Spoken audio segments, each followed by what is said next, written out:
असं आहे की नरहरी झिरवळ यांनी मला फोनवर दूरध्वनीवर संपर्क करून असं सांगितलेलं आहे की हा जो व्हिडिओ आहे तो 3-4 व्हिडिओ जोडून चुकीच्या पद्धतीनं तयार केलेला व्हिडिओ आहे आणि त्यामुळे याची चौकशी झाली पाहिजे।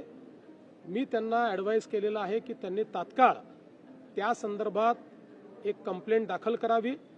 या व्हिडिओची शहानिशा ही करण्यात येईल आणि एकूणच जी काही इमर्जिंग परिस्थिती आहे त्या परिस्थितीवर त्याची सत्यता काय आहे ती पडताळून या ठिकाणी त्यांच्या पक्षाच्या नेत्या सुनेत्राताई पवार आणि आम्ही मिळून योग्य निर्णय करू।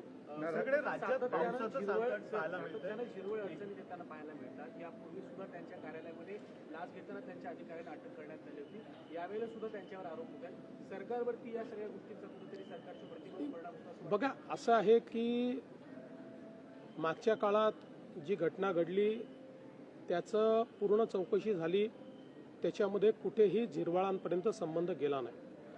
आता जी घटना आहे, जे काही व्हिडिओ समोर आले ते गंभीर आहेत, त्यामुळे त्याची सत्यता पडताळणं हे अत्यंत गरजेचं आहे आणि ते जर सत्य असतील तर त्याच्यावर योग्य ती कारवाई होईलच।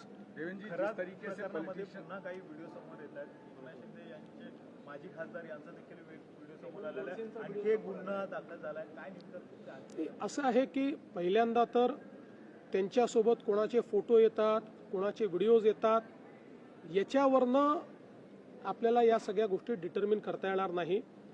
फोटो आणि व्हिडिओज आलेल्यांचा सहभाग आहे का हे महत्त्वाचं आहे आणि तो सहभाग कोणाचा असेल तर कारवाई होईल, नसेल तर केवळ फोटो या ठिकाणी एखाद्याचा निघाला, आता आम्ही सगळे इथे उभे आहोत, आमच्या मागे कोण उभं आहे आम्हाला माहिती नाही आणि त्याच्यासोबत फोटो निघाला, उद्या त्यांच्यातल्या कोणी काय केलं म्हणजे इथे कोणी करणार नाही, तरी देखील अशा प्रकारे आपल्याला दोषी नाही पकडता येणार।